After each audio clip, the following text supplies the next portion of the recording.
Donasi dakwah Yufid. Yuk berikan amal jariah terbaik Anda untuk dakwah dan pendidikan Islam.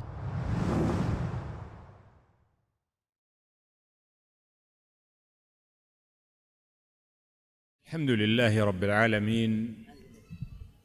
Sallallahu ala nabiyyina Muhammad. من فضل الله علينا أن هدانا لدين الإسلام. هذا الدين الذي يجعلنا إخوة، كما استمعنا للقراءة قبل قليل: إنما المؤمنون إخوة. ومن مقتضى الأخوة الإيمانية ألا نستجيب لبعض الكلمات التي يتكلم بها بعض الناس للتفريق بيننا. هناك من يحاول إيجاد خصومات بين أفراد المجتمع ليكون المجتمع متعاديا.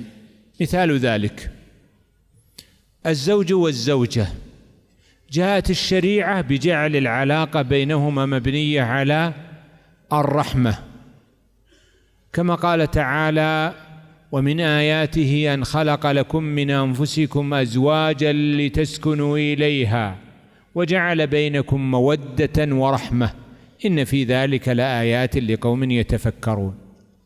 فمن تكلم من أجل إفساد العلاقة الزوجية فهو عاص لله، فاعل لكبيرة من كبائر الذنوب. يقول النبي صلى الله عليه وسلم: لعن الله من خبب امرأة على زوجها. Sebelum menerjemahkan yang ini, tadi masih ada beberapa hal yang belum tuntas kami terjemahkan. Beliau menyampaikan tadi bahwa hendaknya seseorang meninggalkan sikap ujub, takjub kepada dirinya sendiri, karena hal ini akan menimbulkan hal-hal negatif dan ini adalah sesuatu yang haram. Nabi SAW pernah bersabda, Innallah, sesungguhnya Allah Subhanahu wa Ta'ala telah mewahyukan agar kalian bersikap tawadhu', rendah hati, sehingga tidak ada seseorang yang berbangga diri di hadapan saudaranya atau mengharapkan sesuatu yang mencelakakan diri saudaranya. Oleh karena itu, Allah Subhanahu wa Ta'ala memberikan beberapa contoh, di antaranya dalam surat Al-Kahfi, seseorang yang memiliki 2 kebun. Kemudian ia berkata, aku adalah orang yang paling banyak memiliki harta dan aku adalah orang yang paling mulia. Justru itulah yang menyebabkan dirinya kehilangan apa yang telah Allah anugerahkan kepadanya dan Allah Subhanahu wa Ta'ala memberikan ancaman untuknya. Demikian pula Qarun, dia berbangga terhadap dirinya sendiri. Dia mengira bahwa apa yang dimilikinya adalah hasil jerih payahnya sendiri. Dia tidak menisbatkan, dia tidak mengembalikan nikmat-nikmat yang dimilikinya kepada Allah Subhanahu wa Ta'ala, maka Allah mengazabnya, Allah membinasakannya dalam kondisi buruk.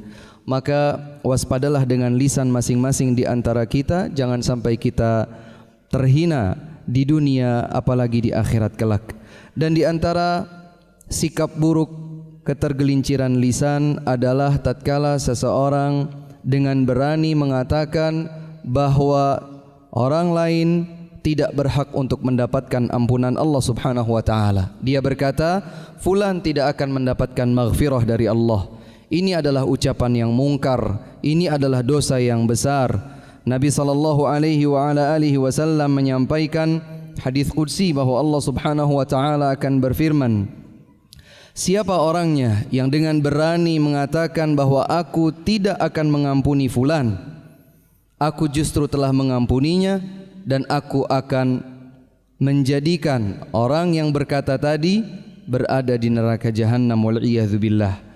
Kalau seandainya seseorang tergelincir dalam sebuah kekeliruan, kewajiban kita adalah untuk memberikan nasihat kepadanya, untuk mengingatkan dirinya kepada Allah dan untuk takut kepada Allah Subhanahu wa Ta'ala. Selanjutnya kita tidak menyebarluaskan aib tersebut. Kemudian tadi beliau hafizahullah ta'ala menjelaskan bahwa di antara kenikmatan Allah Subhanahu wa Ta'ala untuk kita adalah Allah jadikan kita mendapatkan hidayah Islam, dan Allah jadikan di atas Islam itulah kita bersaudara. Sebagaimana yang tadi kita dengar dari imam dalam salat, innamal mu'minuna ikhwah, sesungguhnya kaum mukminin bersaudara. Dan di antara konsekuensi persaudaraan itu adalah agar kita tidak menyebarluaskan sesuatu yang akan memecah belah kaum muslimin secara umum. Jangan sampai kita tergelincir oleh bisikan syaitan yang menyebabkan kita saling memusuhi satu sama lain. Sebagai contoh antara pasangan suami dan istri, salah satu hikmah besar adalah firman Allah Subhanahu wa taala pada pasangan suami istri, litaskunu ilaiha, agar engkau merasa damai kepadanya. Wa ja'ala bainakum mawaddatan wa rahmah, dan agar Allah Subhanahu wa taala menjadikan di antara kalian kecintaan dan kasih sayang. Maka barang siapa yang berbicara dengan sebuah ucapan yang akan menyebabkan terpisahnya antara diri suami dan istri, maka siapapun yang mengucapkan itu dia bermaksiat kepada Allah Subhanahu wa taala. Di dalam sebuah hadis disebutkan Allah Subhanahu wa taala melaknat orang yang menyebabkan kebencian antara pasangan suami dan istri. هكذا بين القرابة، الأخ مع أخيه، مع عمه، مع خاله، مع ابن عمه، هؤلاء لهم حق لأنهم قرابة، وهم من ذوي الأرحام الذين أمر الله بصلتهم. قال تعالى: وأولو الأرحام بعضهم أولى ببعض في كتاب الله. وقد أمر الله عز وجل بصلتهم وبالإحسان إليهم. قال تعالى: واعبدوا الله ولا تشركوا به شيئا وبالوالدين إحسانا وبذي القربى. فحينئذ يجب أن تكون العلاقة بين القرابة علاقة محبة وعلاقة ألفة وعلاقة تعاون. من جاء ليفسد بينهم بالكلام الذي ينقل فيه الكلام السيء، فلان يقول كذا، ويحرض القرابة بعضهم على بعض، فهذا نمام. وقد قال النبي صلى الله عليه وسلم: لا يدخل الجنة نمام. Demikian pula kekerabatan yang ada pada diri masing-masing di antara kita. Seseorang bersama saudaranya, bersama pamannya, bersama sepupunya, dan seterusnya. Mereka memiliki hak kekerabatan. Mereka adalah orang-orang yang termasuk bagian dari rahim, dan Allah Subhanahu wa taala memerintahkan kita untuk menyambung tali silaturrahim. Allah berfirman, dan orang-orang yang memiliki hubungan rahim satu sama lain di antara mereka hendaklah dijaga kekerabatannya. Allah juga berfirman, dan menyembahlah kepada Allah, janganlah kalian berbuat syirik sedikit pun kepada Allah, dan hendaklah kalian berbuat baik kepada para kerabat. Hubungan kekerabatan hendaklah hubungan yang dijalin di atas kecintaan dan kasih sayang. Maka siapapun yang berucap dengan ucapan yang jelek terhadap saudaranya sendiri, terhadap kekerabatnya sendiri, seperti berkata fulan jelek, demikian dan demikian, fulan telah berkata demikian dan demikian, untuk menimbulkan kebencian di antara mereka, ini termasuk adu domba. Padahal Nabi SAW bersabda, tidak masuk surga orang yang mengadu domba. وهكذا فيما يتعلق بالعلاقة بين الجيران، هي علاقة محبة. من ظلم القول أن يأتي بعض الأشخاص ويحاول أن يفسد بين الجيران. الجيران يصبر بعضهم على بعض، قد يحصل خطأ فنتقرب إلى الله بالصبر على جيراننا. أما أولئك الذين يدخلون ليفسدوا بين الجيران فهؤلاء ظالمون، وكل معصية تحصل من أحد من الجارين على صاحبه فإن ذلك المتكلم المفسد عليه نصيب من ذلك الإثم. Demikian pula hubungan yang dijalin di antara tetangga. Hendaklah jalinan kedekatan kita dengan para tetangga adalah jalinan kecintaan dan kasih sayang. Jangan sampai kita menyakiti mereka dengan ucapan. Di antara kezaliman dalam ucapan adalah tatkala kita merusak hubungan pertetanggaan. Mungkin saja tetangga kita melakukan kekeliruan, maka hendaklah kita bersabar. hendaklah kita bersabar menghadapi itu. Adapun orang-orang yang mengharapkan kerusakan, mereka justru menjadikan kekeliruan tetangga sebagai kesempatan untuk menjatuhkan dan menjelek-jelekan mereka. Barang siapa yang melakukannya, maka dia mendapatkan jatah dosa dari yang terjadi. وهكذا من الظلم في القول ما قد يتكلم به بعضهم للإفساد بين الزملاء. الزملاء في العمل الواجب عليهم أن يمتثلوا قول الله وتعاونوا على البر والتقوى، فإذا دخل بعض الأشخاص ونقلوا حديثا بينهم ليفسد بينهم فقد ضاد أمر الله وخالف مقاصد الشريعة، وجعل هؤلاء بدل أن يتعاونوا يتحاربون ويتضادون ويتعادون. Demikian pula di antara kezaliman dalam ucapan adalah ketika ada yang merusak hubungan pertemanan. Padahal hubungan pertemanan hendaklah dibangun di atas firman Allah Subhanahu wa taala, wa ta'awanu 'alal birri wat taqwa, dan saling tolong-menolonglah kalian di atas kebaikan dan ketakwaan. Apabila ada orang-orang yang justru melakukan sebaliknya, yaitu dengan memecah belah di antara teman, maka sungguh dia telah menyelisihi perintah Allah Subhanahu wa taala dan dia telah memerangi hukum syariat Allah Subhanahu wa taala yang sejatinya memerintahkan kita untuk menjaga hubungan baik tersebut. وهكذا على أفراد الدولة أن يتعاونوا مع الدولة فيما يحقق مصالحها، ومن هنا جاءت الشريعة بالسمع والطاعة لأصحاب الولاية. قال تعالى: يا أيها الذين آمنوا أطيعوا الله وأطيعوا الرسول وأولي الأمر منكم. فإذا جاء بعض الأشخاص ليحرض أفراد الدولة للعصيان فهؤلاء ظالمون في القول مخالفون لشرع رب العزة والجلال. يجب أن نحذر منهم وأن نقف في وجوههم وأن نبين أنهم مخالفون للشريعة، فضلا عن أولئك الذين يدعون إلى سفك الدم أو إلى تفريق الكلمة. Demikian pula di antara kezaliman yang ada dalam ucapan adalah tatkala ada tuduhan-tuduhan keburukan kepada pemerintah, padahal perintah Islam agar setiap masing-masing di antara kita adalah untuk mendengar dan mentaati para pemimpin sepanjang itu masih di dalam ketaatan kepada Allah dan akan merealisasikan kebaikan-kebaikan bagi masyarakat. Allah Subhanahu wa taala berfirman, wahai orang-orang yang beriman, taatlah kalian kepada Allah, kepada Rasulullah sallallahu alaihi wasallam dan kepada para pemimpin di antara kalian. Ada di antara orang-orang yang mungkin mereka memotivasi atau memberikan hasutan-hasutan kepada orang lain untuk berdiri dan bertentangan dengan para pemerintah. Ini adalah sikap kemaksiatan. Ini adalah sikap kedurhakaan kepada Allah dan pembangkangan terhadap hukum syariah. Hendaknya kita waspada kepada mereka, kita menjelaskan kepada mereka hukum-hukum Allah Subhanahu wa taala yang menjadi kewajiban kita terhadap para pemerintah. Terlebih jika ajakan mereka adalah untuk menumpahkan darah manusia. Ahlu Indonesia على طريقة واحدة، وهم من أهل السنة والجماعة، ويرجعون إلى كتاب الله وسنة رسوله صلى الله عليه وسلم. ومن فضل الله أن أوجد عندهم علماء وأوجد عندهم أصحاب رأي، وهذه نعمة من الله.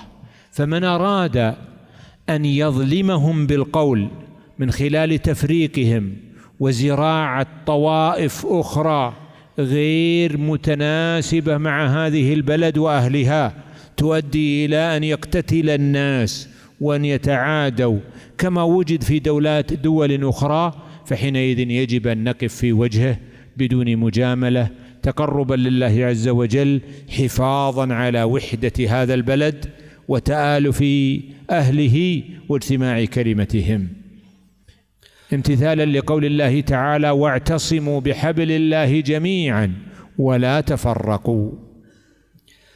Kata beliau, penduduk Indonesia berada di atas satu jalan, yaitu jalan Ahlus Sunnah wal Jamaah, berpegang teguh di atas Al-Quran dan tuntunan sunnah Rasulullah sallallahu alaihi wasallam. Dan kita bersyukur bahwa di tengah-tengah masyarakat Indonesia ada para ulama, ada orang-orang baik yang mengajak masyarakat kepada kebaikan. Maka siapa saja yang melakukan kezaliman dengan cara menghasut dan memecah belah kaum muslimin dengan menyatakan keburukan-keburukan dan menyebabkan perpecahan di antara mereka, hendaklah kita waspada terhadap orang-orang semacam itu. Terlebih lagi apabila mereka mengajak kita untuk mengarahkan kepada sesuatu yang menyebabkan pembunuhan di antara manusia, seperti yang terjadi di beberapa negara-negara yang lain. Maka dalam hal seperti ini kita harus menyikapi dengan sikap yang tegas, tanpa basa-basi, mengikatkan dirinya akan kebenaran dan menjadikannya mengetahui kebenaran, dan mengembalikan masyarakat untuk saling mencintai satu sama lain, sebagaimana firman Allah Subhanahu wa taala, wa'tasimu bihablillahi jami'an wa la tafarraqu, berpegang teguhlah kalian dengan tali Allah Subhanahu wa taala dan janganlah kalian bercerai-berai. من ظلم القول ما يحاوله بعضهم من زراعة العداوة بين أصحاب المناطق أو المدن أو البلدان. مثلا بعضهم يحاول أن يزرع بينكم بين أهل هذه الجزيرة والجزر الأخرى عداوة ويجعل هناك كلمات سخرية واستهزاء.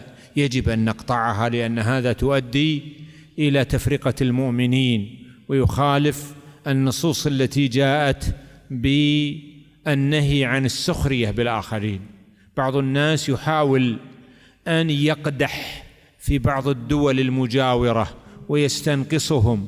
لا يجوز، هؤلاء إخواننا، يجب علينا أن نتكلم معهم بالكلام الحسن الطيب والألفاظ التي ترضي الله، كما قال تعالى: وقل لعبادي يقولوا التي هي أحسن إن الشيطان ينزغ بينهم إن الشيطان كان للإنسان عدوا مبينا.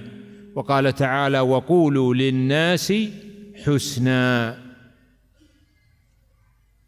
Di antara kezaliman dalam ucapan adalah tatkala sebahagian orang menanamkan permusuhan di antara satu daerah atau wilayah dengan daerah dan wilayah yang lain. Seperti misalnya menanamkan kebencian atau celaan-celaan kepada yang lain. Maka kewajiban kita untuk memutuskan mata rantai yang semacam ini, karena ini akan menyebabkan adanya permusuhan di antara kaum muslimin. Begitu pula ketika mencela satu kepemimpinan dengan kepemimpinan yang lain, mencela satu wilayah dengan wilayah yang lain, mencela satu negara dengan negara-negara tetangga yang lain. Tidak, ini tidak dibenarkan, karena mereka sejatinya selama kaum muslimin adalah saudara-saudara kita. Hendaklah kita mengucapkan ucapan-ucapan yang baik dengan lafaz-lafaz yang diridhai oleh Allah Subhanahu wa taala, sebagaimana firman-firman Allah Subhanahu wa taala mengajak kita untuk itu. Sebagaimana firman Allah, dan katakanlah kepada hamba-hambaku hendaknya mereka berucap dengan ucapan yang baik.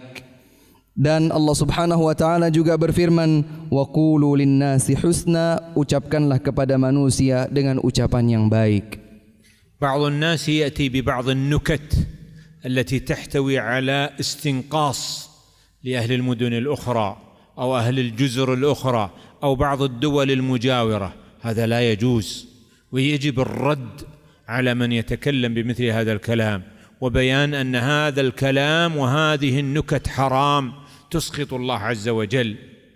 يقول النبي صلى الله عليه وسلم محذرا من مثل هذا الكلام: ويل لمن يتكلم ليضحك القوم. وحينئذ احذر، لا تستهزئ بالآخرين ليضحك الآخرون، فإن هذا محرم ولا يجوز، ويؤدي إلى مضادة الشرع التي جاءت بجعل المؤمنين إخوة متحابين متوادين متعاونين يحترم بعضهم بعضا. وإذا استمعت إلى مجلس فيه مثل هذا الكلام فرد عليه. قد قال النبي صلى الله عليه وسلم: من رد عن عرض أخيه رد الله عن وجهه النار يوم القيامة. Kemudian sebahagian orang, kata beliau, ada yang memberikan ucapan-ucapan memancing yang isinya adalah celaan kepada orang lain. Ini tidak boleh. Ini harus segera diluruskan, dikoreksi dengan total. Dijelaskan bahwa yang demikian adalah haram, akan menyebabkan murka Allah Subhanahu wa taala. Di dalam sebuah hadis Nabi sallallahu alaihi wasallam pernah menjelaskan, celakalah bagi seseorang yang berbicara untuk menjadikan manusia menertawakan dia. Waspadalah terhadap ucapan-ucapan yang akan menyebabkan orang lain menertawakan seorang muslim. Yang demikian ini haram. Ini bertentangan dengan hukum syariat Allah Subhanahu wa taala. Karena syariat Allah memerintahkan kita sebagai kaum muslimin untuk bersaudara, saling mencintai, saling membantu satu sama lain, saling melengkapi. Dan apabila ini terjadi, sikap untuk menyebarluaskan kebencian ini terjadi dalam sebuah majlis, dalam sebuah bincang-bincang, hendaklah segera diluruskan. Karena Rasulullah sallallahu alaihi wasallam pernah bersabda, barang siapa yang membela kehormatan saudaranya, Allah Subhanahu wa taala akan membela kehormatannya pada hari kiamat kelak. في المملكة العربية السعودية بلاد الحرمين التي يتوجه الناس في صلواتهم إليها هم يحبون أهل أندونيسيا ويتقربون لله عز وجل باستشعار الأخوة الإيمانية التي بينهم وبينهم، بل هم يفاخرون بأهل أندونيسيا، وذلك لأنهم أثبتوا للناس أن الإسلام دين قناعة، لأن هؤلاء الأندونيسيين دخل آباؤهم وأجدادهم في دين الإسلام بقناعة بدون أن يكون هناك قتال ولا حرب، ومن ثم هم يفاخرون بهم ويستشعرون أن لهم فضلا وأن لهم مكانة وأن لهم منزلة، ولذلك يفرحون بهم ويفرحون بقدومهم عندما يقدمون إلى مكة لأداء شعائر الحج والعمرة، ويستشعرون أن العلاقة بينهم علاقة محبة إيمانية يرجون أن تدخل في قول النبي صلى الله عليه وسلم: إن المتحابين في الله على منابر من نور يغبطهم يوم القيامة الأنبياء والصالحون. Kata beliau, kerajaan Saudi Arabia, negeri dua tanah suci, di mana manusia memusatkan salat-salat mereka ke arah sana. Mereka semua para penduduk kerajaan Saudi Arabia mencintai penduduk Indonesia. Mereka menampilkan dan menampakkan kecintaan terhadap penduduk Indonesia, masyarakat Indonesia. Bahkan mereka membanggakan Indonesia dan penduduknya lebih di antara yang lainnya. Kenapa demikian? Karena salah satu yang istimewa pada Indonesia sesuai dengan yang ada pada agama ini. Agama kita adalah agama yang mengajarkan qanaah. Sementara kakek moyang penduduk Indonesia masuk ke dalam Islam dengan qanaah, tanpa harus ada peperangan, tanpa harus ada pertumpahan darah. Dan penduduk Indonesia benar-benar merasakan ini sebagai sebuah kenikmatan. Sehingga demikian pula dengan para penduduk kerajaan Saudi Arabia, mereka merasakan dan menempatkan para penduduk Indonesia pada tempatnya. Dan ini terbukti tatkala orang-orang Indonesia datang ke kerajaan Saudi Arabia untuk melaksanakan haji atau umrah, maka masyarakat di kerajaan Saudi Arabia senang untuk menyambut mereka.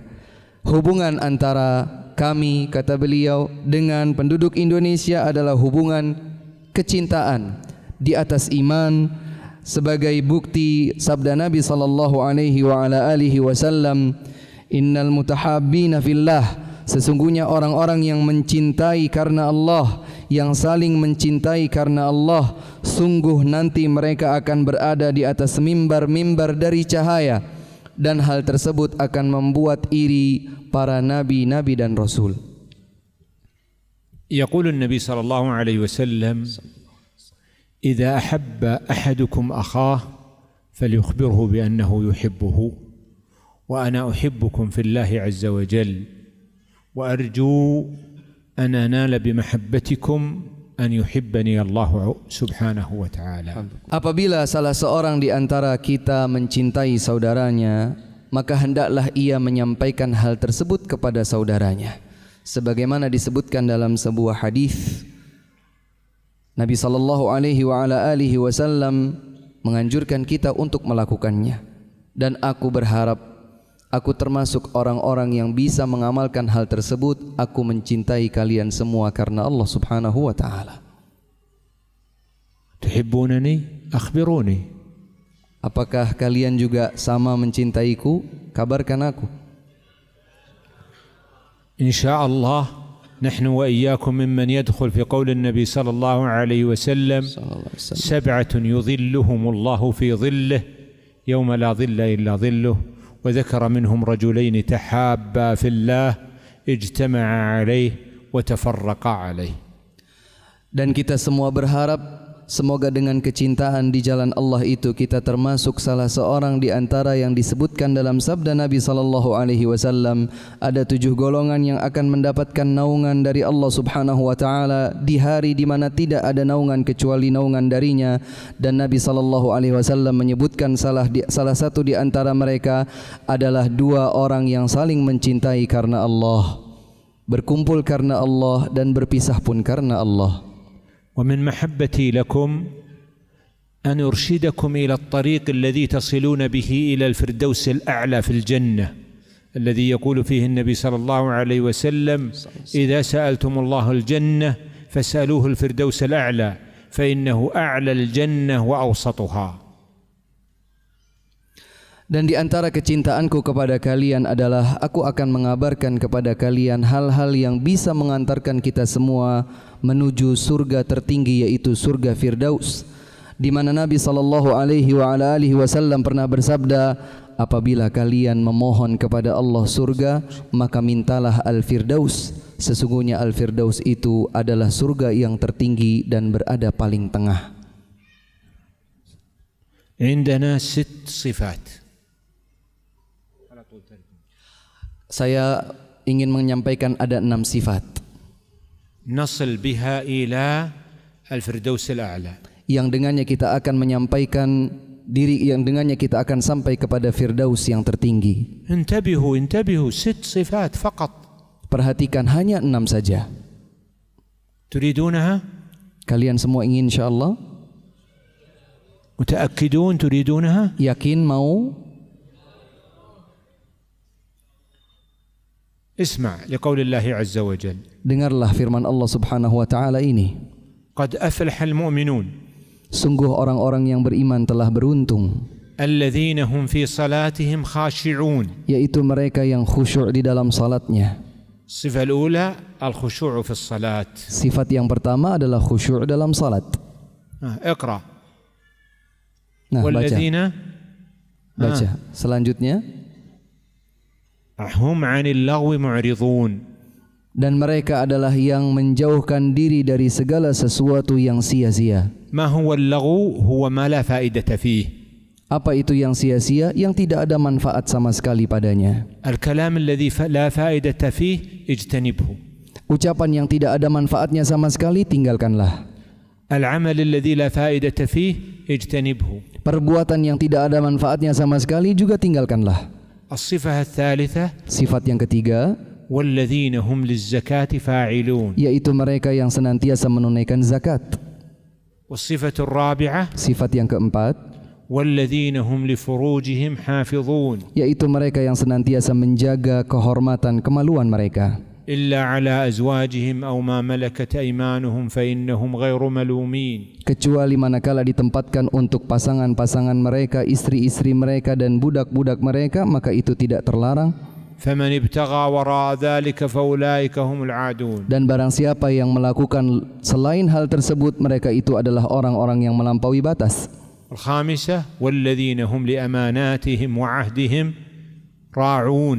Sifat yang kelima adalah mereka orang-orang yang senantiasa menjaga pelaksanaan amanah. يحفظ الأمانات ويراعي المواعيد ولا يتأخر عن مواعيده. Menjaga amanat dan menunaikan janji, ia tidak sedikit pun meninggalkan janjinya. الصفة السادسة Sifat yang keenam, والذين هم على صلاتهم يحافظون. yaitu mereka yang senantiasa menjaga salat. أولئك هم الوارثون Mereka itu adalah para pewaris الذين يرثون الفردوس yang mewarisi surga Firdaus, هم فيها خالدون. dan mereka di dalam Firdaus akan kekal selamanya. أسأل الله أن يجعلكم من أهل الفردوس الأعلى. Aku mengharapkan semoga Allah menjadikan kalian semua di antara penghuni surga Firdaus. أسأل الله أن يجعلني وإياكم من أهل الفردوس الأعلى. Aku memohon agar Allah menjadikan diriku dan anda sekalian sebagai penghuni surga Firdaus yang tertinggi. أسأل الله أن يجعلني وإياكم من أهل الفردوس الأعلى.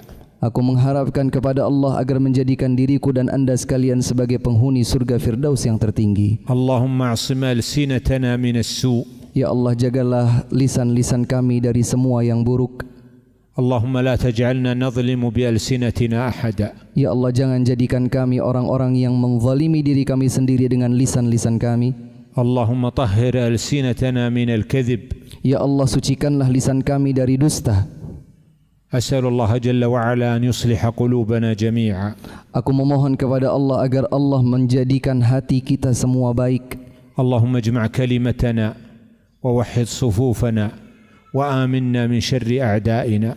Ya Allah, jadikanlah kalimat kami satu dan saf kami satu menuju sesuatu yang baik. اللهم من أرادنا وأراد الإسلام والمسلمين بسوء فأشغله بنفسه. Ya Allah, siapa saja yang menghendaki kami atau orang-orang yang kami cintai keburukan, maka jadikanlah itu kembali kepada dirinya. واجعل كيده في نحره. Jadikanlah tipu daya itu berbalik untuknya. اللهم يا حي يا قيوم ألف ذات بيننا. Ya Allah, satukanlah hati di antara kami. اللهم اجمع كلمتنا على الحق. Jadikanlah setiap ucapan kami akan bermuara kepada kebenaran. اللهم آمنا في أوطاننا. Jadikanlah kami aman di setiap negeri kami. اللهم ارزقنا الأمن والاستقرار. Dan berikanlah kami rizki berupa keamanan.